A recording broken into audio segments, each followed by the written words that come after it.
Hi, welcome to Lunar Magic Tea Time, where we discuss all things magical, mystical, metaphysical, and sometimes even a little mundane. I'm Kristen, and this week I thought I would take a minute and go over something that is important to me. I don't know that a lot of other people give a fig, but during the week on our Facebook page, Lunar Magic Tea Time at Facebook, on Mondays, I do an archetype post where I pick from one of my oracle decks, but traditionally it's been from this one, which is the Wild Unknowns archetypes. Kind of a theme for the week. Where some of the focus should be for the week, or maybe some things you should be tapping into for the week.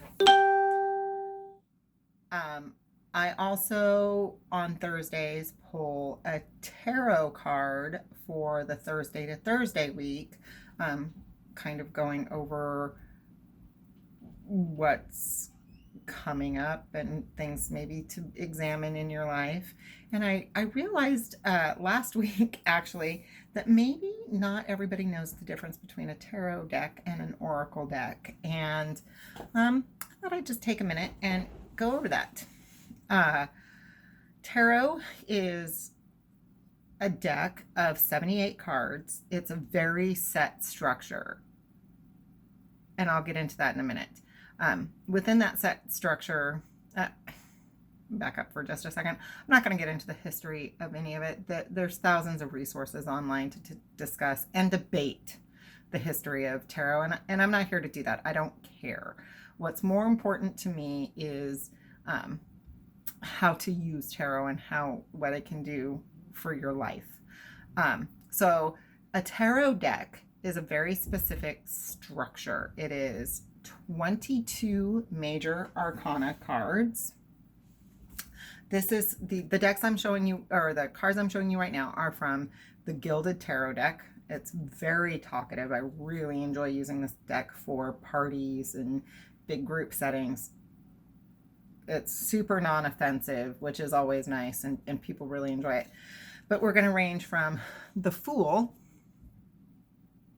okay, all the way through to the World. And in between all of that, you've got a lot of different archetypes, and a lot of books and a lot of resources will tell you that the major arcana guide you through a hero's journey, if you will. Think Joseph Campbell's Hero's Journey. You're starting out as a fool. You've got a lot of hopes and dreams, but not necessarily a lot of common sense to go with them. And along the way, you're going to learn very specific things to integrate all of that. That's the major arcana, and there's 22 of them. The numbers on the cards will be 0 to 21 because the Fool holds those infinite possibilities that a 0 holds as well. Then you have four suits, each of 10 cards, ace through 10. And each suit has 4 court cards. So the king, the queen,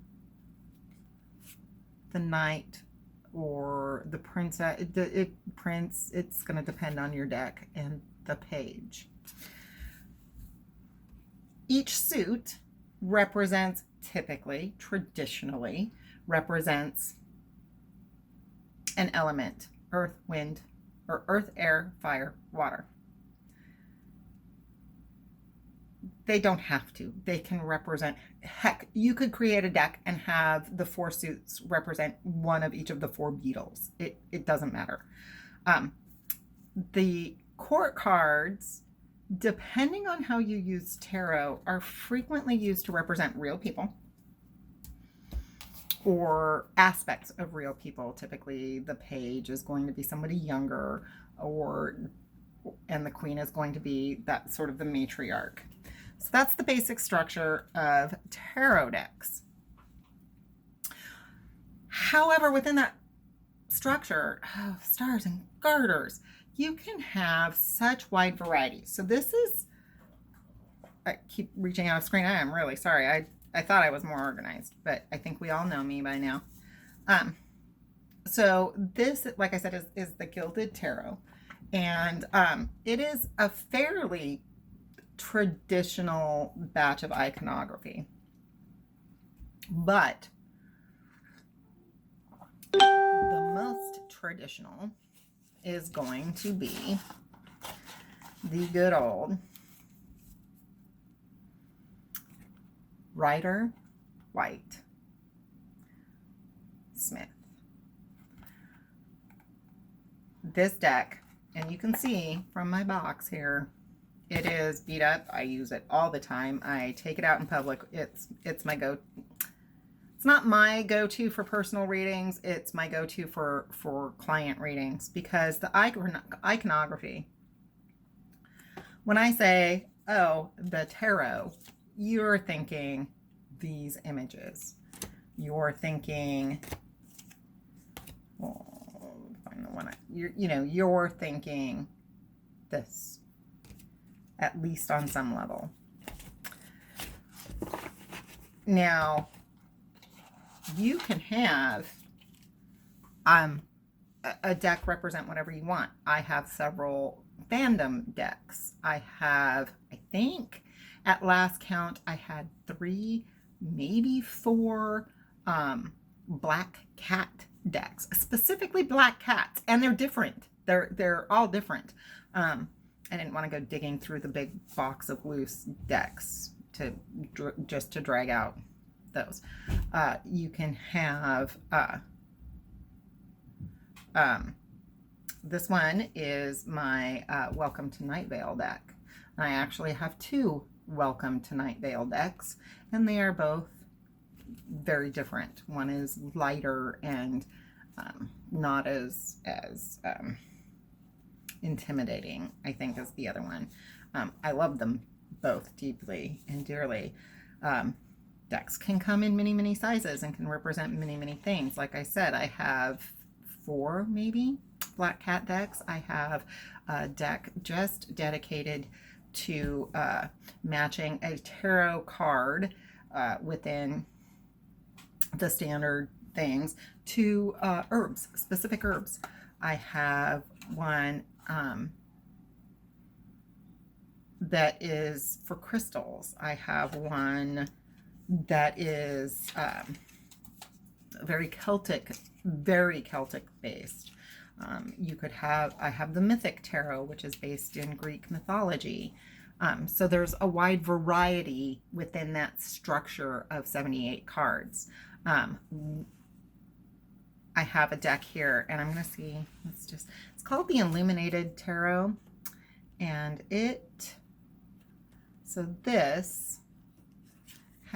combines, it's not 78 cards, but it is 78 cards, because this 9 of Pentacles, spades, pentacles, is also the sun.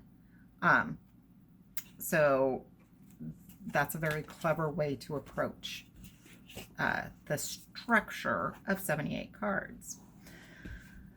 An oracle deck doesn't have those restrictions. All an oracle deck kind of really needs is a vision from its creator for what the creator wants it to do. With the Wild Unknowns archetypes, they wanted to focus on the Jungian kind of concept and combine that a little bit with the hero's journey. And they did a magnificent job.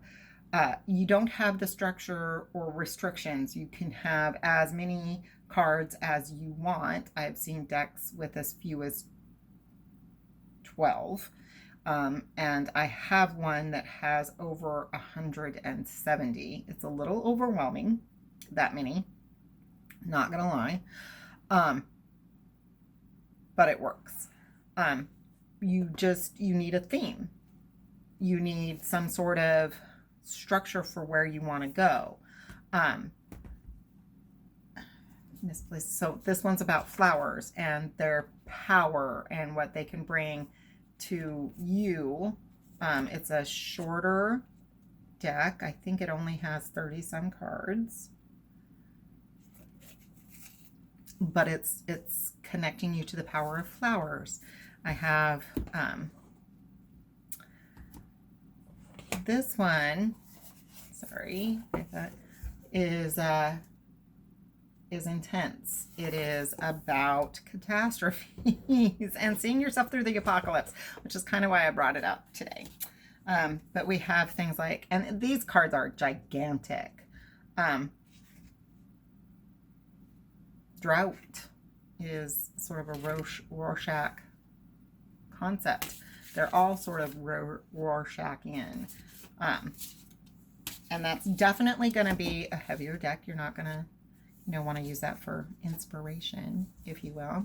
You can have oracle decks that are great for personal growth. I have the Colleen Barrett Reed, The Map, and I have the oracle deck that goes with the book, The Map, and I use them together in tandem when I'm doing some personal work.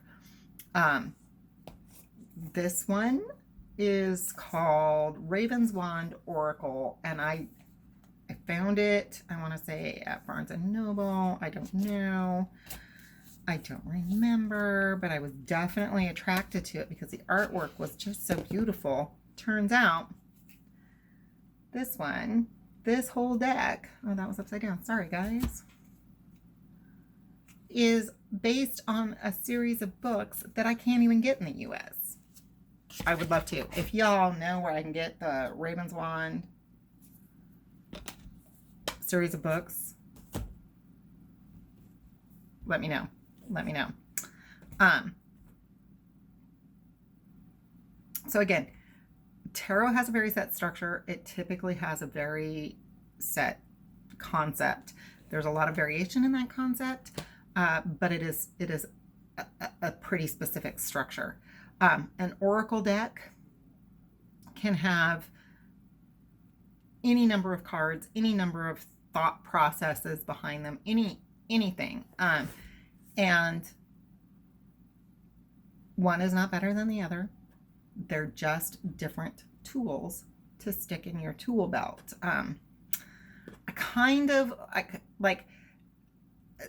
Let's put it this way. They're both sort of screwdrivers. One's a Phillips head, one's a flat head.